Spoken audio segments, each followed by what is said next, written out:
Hey everyone, today we're going to zoom in on just one single verse of the Quran, Al-A'raf, verse 81, and we're going to try and understand it through the lens of one very specific classical commentary, which is Tafsir as-Sadi. Okay, so here's the verse itself. Indeed, you approach men with desire instead of women. Rather, you are a transgressing people. Now, this single sentence is going to be our entire focus. We're going to break down, piece by piece, how the commentary of al-Sadi unpacks what's being said here. So where does the commentary even start with this? Well, first things first, it gets right into defining the specific act that's being discussed in the verse. So the verse kicks off by really zeroing in on this specific behavior. You approach men with desire instead of women. And that little phrase, instead of women, well, that's actually the cornerstone of the whole argument in this particular commentary. According to this interpretation, the issue isn't just about the action itself. The real issue here is the act of turning away from what is presented as, the intended natural design. The commentary frames it as an abandonment of women, who, it states, were created by God specifically for men. And that idea, that concept of a created design, well, it leads us straight into the core theological argument that Tafsir as-Sadi is making here. Let's see how this all builds on the concept of nature, or what's known in Arabic as fitra. And this is where you can really see the stark contrast that the commentary is drawing. It's like it's setting up two completely opposite poles. On one side, you have intimacy with women, which is presented as being totally in line with nature, with instinct, part of a divinely created order. But on the other side, the act with men is described as something that fundamentally goes against all of that. I mean, look at the language here. The height of ugliness and filth.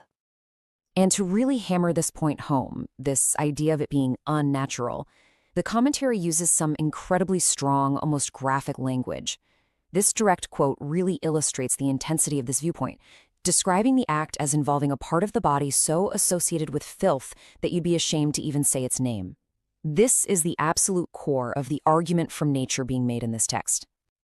Okay, so we've seen how the commentary defines the act and then argues that it's against nature.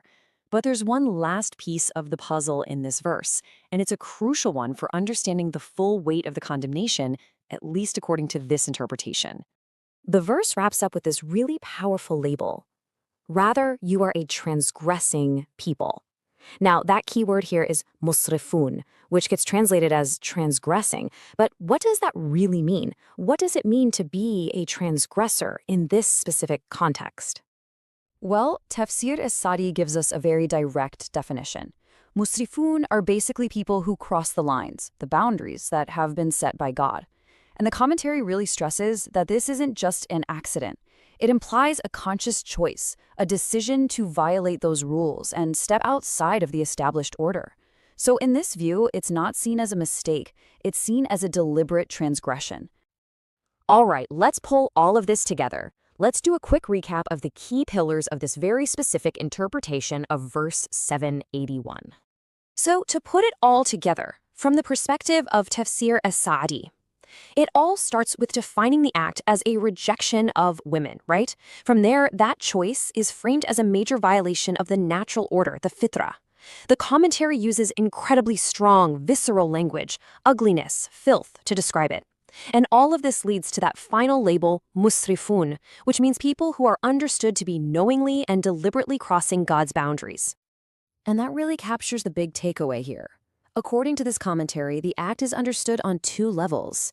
It's not just presented as a sin among other sins, it's framed as a fundamental violation of what's seen as the natural, God-given order of things, a crossing of divine lines. And this brings us to a bigger, broader question, one that this whole exercise kind of makes you think about.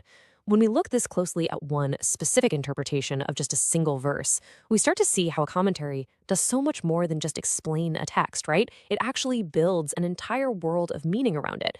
It really leaves us to think about the powerful role that interpretation itself plays in shaping how we understand any foundational text,